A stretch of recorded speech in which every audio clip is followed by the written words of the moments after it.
Hello, this is Sam Thomas with Providence Group Realty. And hey, I am really excited to share this with you.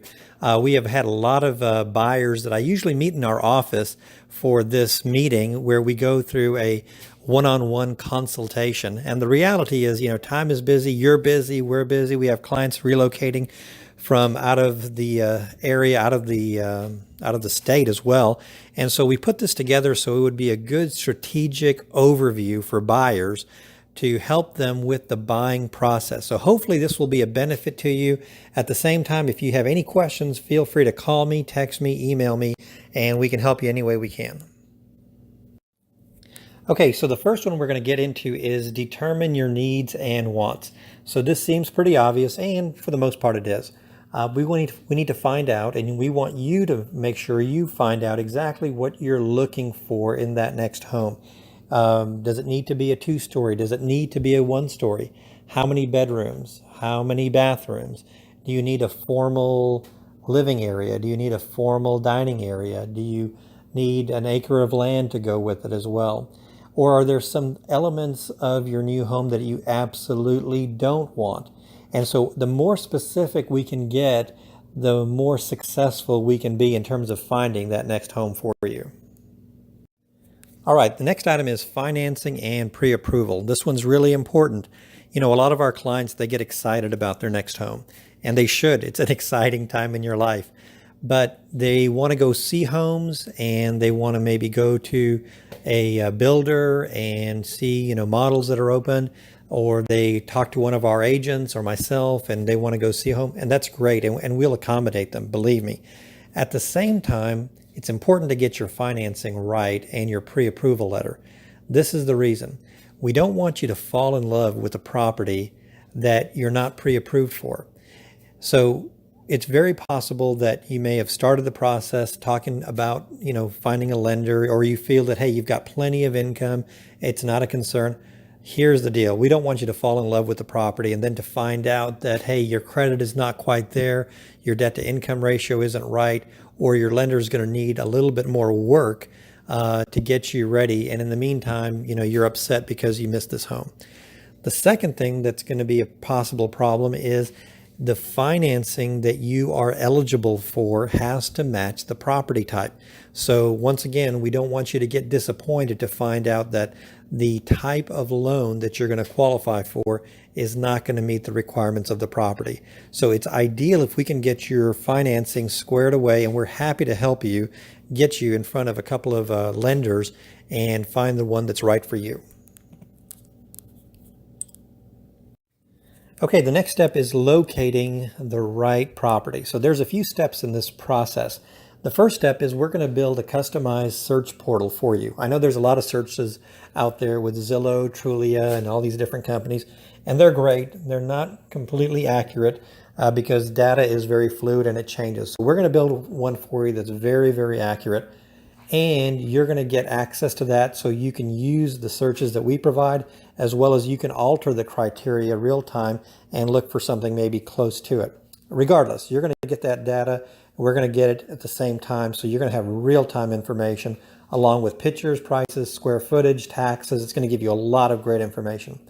The second thing that we're going to do is we're going to go see some properties. In other words, you're going to identify, let's say, 3, 4, 5 properties one day that you're going to want to go see, and you're going to say, hey, Sam, let's go see these on Tuesday afternoon.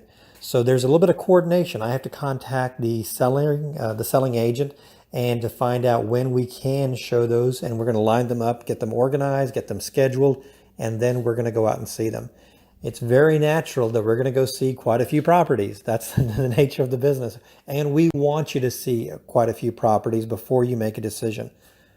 It's also going to be important to go back and see that property again that you like. Sometimes seeing the same property a second time gives you a different insight. Sometimes you see it with fresh eyes, and it helps you make a decision whether or not this could be the one or this one is definitely not the one. But in either case, we have a method of how we want you to identify, the right property for you. Okay, the next big topic is analysis and due diligence. This is a big one. So after we've seen, quite a few homes, we come to a particular home that you have a lot of interest in and you're interested to make an offer. And believe me, we want to help you find that right home as well. But before we make that offer, we want to do some homework. We want to do some due diligence to make sure that we're going down the right road here. So part of this analysis and due diligence is called a CMA, or a comparable market analysis. It's a very common term. And what it does, it's a simple report that shows us exactly what the pricing of the home should be based on similar homes in the neighborhood that have recently sold. So as an example, if you're looking at a property that is listed at $150 a square foot, but the market data, the analysis shows that the properties in the area have been selling for about $140 a square foot, we know that it could be overpriced. Now there's more to it than that, because it could have some updates in the property or have some unique features that are, unique and that could justify the value. But we want to make sure that we're looking at that.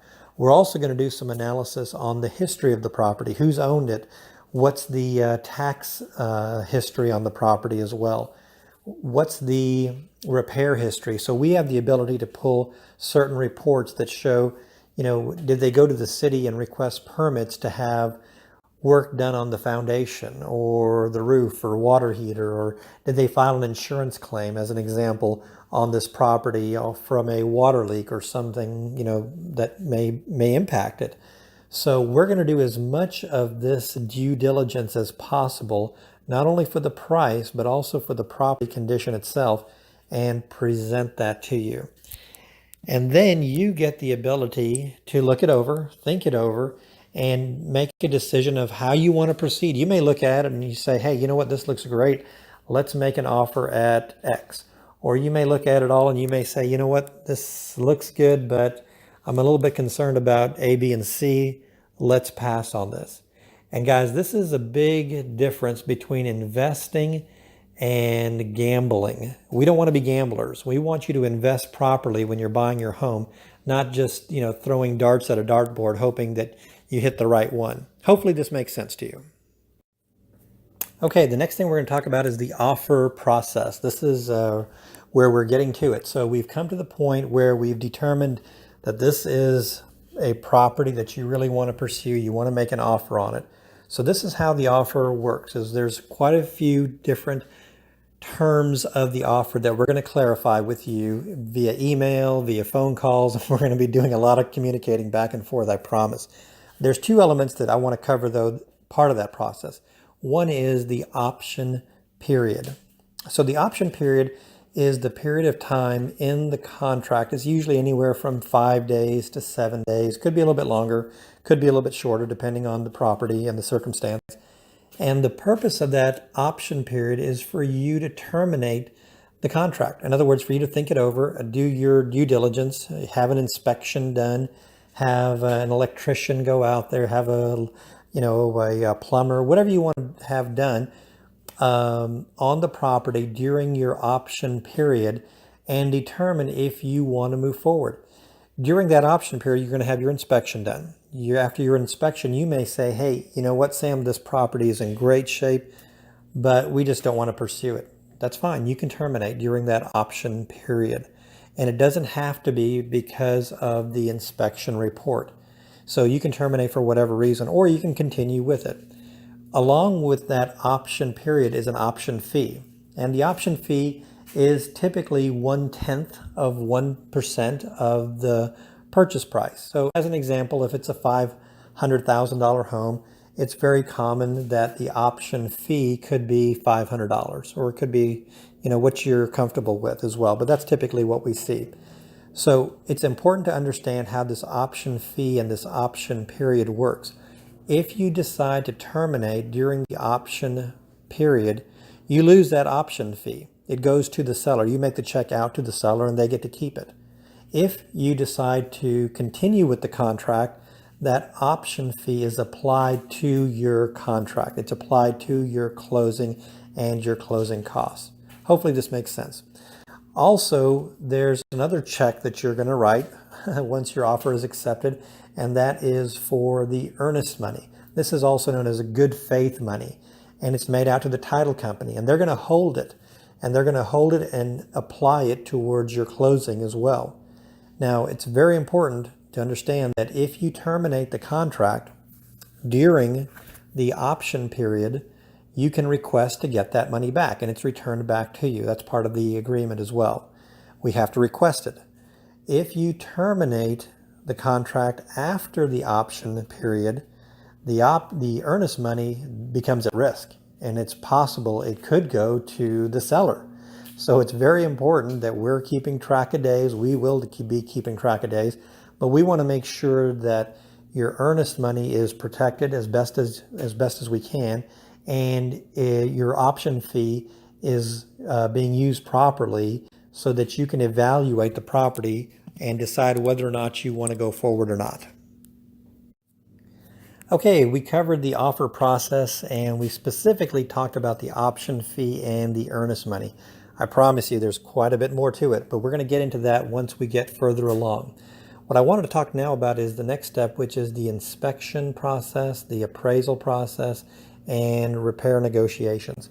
So we talked a little bit about this, that inspection that you're going to have done, we're going to give you at least 3 referrals for inspectors. And based on your inspection, your assessment, you're going to determine whether or not we're going to continue. So let's say we're going to assume that we're continuing with this particular contract, but there's some items on the inspection that you want to have addressed, like maybe the air conditioner wasn't quite cooling like it should have based on the inspector's report, or there's something going on with the roof and there's something that needs to be addressed. Whatever it may be, these are items that we want to discuss and possibly negotiate with the seller. In other words, part of the negotiation is we want these items addressed, repaired, fixed, replaced, whatever it may be, prior to closing. And they may say, yeah, we'll do it. We understand those have been items we wanted to do and we just haven't done. Or they may say no, that they are not going to do them at all. Or they might just say, hey, we're not going to do them, but we'll give you a concession of $1,000 or whatever the dollar amount may be for those items, but they don't want to do them. You have the ability to say yes, no, or we can negotiate it that way. I promise you, this can be a tense time. It can be a stressful time. In fact, sometimes this can be more stressful than the actual, negotiating of the purchase price. So we want to make sure that we get what you want out of this deal and that you're going to be happy with it as well. So once we're past the inspection and the repair negotiation, that typically will close the option period. The next part of that is the appraisal process. The appraisal is very important because the lender is going to order the appraisal. You're going to pay for it, but they're going to order it. We can't select the appraiser, but the purpose of it is to make sure that the lender is protected in the event something happens and the house has to get sold. They want to make sure that the value is there. So that's why they're going to send out an independent appraiser to find out what the value is. Now here's the important point. The appraisal value has to come in at least the sales price or higher. So as an example, if the contract price is say $500,000 and the appraisal comes in at $500,000, everything is fine. We can continue. If it comes in at $510,000, we're fine. If it comes in at $497,000, we've got an issue. In other words, there's a shortage of $3,000, and that shortage has got to be resolved either by the buyer or the seller or both. They can compromise and they can both, meet in the middle, or one can offer or, decide to pay for it, either way. But appraisal is an important part of this, and there's different ways that we handle this depending on how the appraisal comes out as well. Okay, we have discussed the offer process. We talked about the inspection. We talked about the appraisal, repair negotiations. I promise you, those are really stressful times of the buying process, and that's natural. Believe me, it's very natural for those instances to be a little bit, nerve-wracking. The good news is we're with you every step of the way. So at this same time, title is doing their job of making sure that when we do close, that you're going to have a title policy that's going to be there to protect you.